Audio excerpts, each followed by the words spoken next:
Let's thicken some hot chocolate.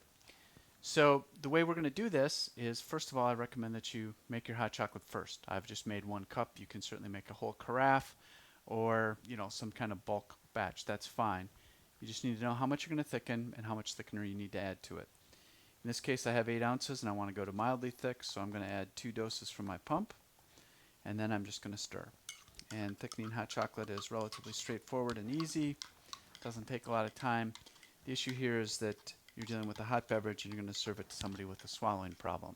When you do that, you have to be sure and cognizant of the fact that some of their natural defenses for protecting themselves against scalding may or may not be intact, and that's the amount of saliva in their mouth, or are they able to suck air in with their beverage, kind of do that.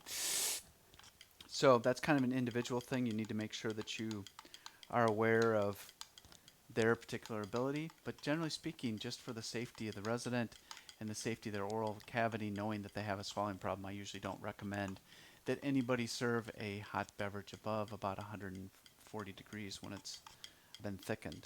And some people won't like that, but that's a discussion you can have with the individual resident, knowing the risks involved.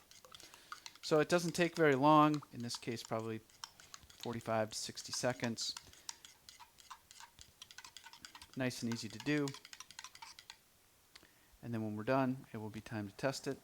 We're going to test it using the International Dysphagia Diet Standardization Initiative standards, and we're going to use their IDDSI flow funnel here. It's naturally marked from 1 to 10 milliliters. We fill it up, we let it drain for 10 seconds, and that will tell us how thick it is. I'm going to pour into the funnel, and I have this container here that I will drain it into, so I'm not draining back into the beverage that the resident is going to be consuming.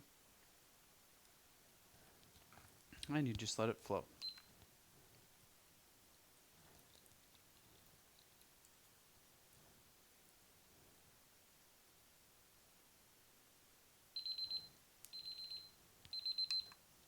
And it's above the 4 milliliter line, so it is mildly thick. And then you can just enjoy.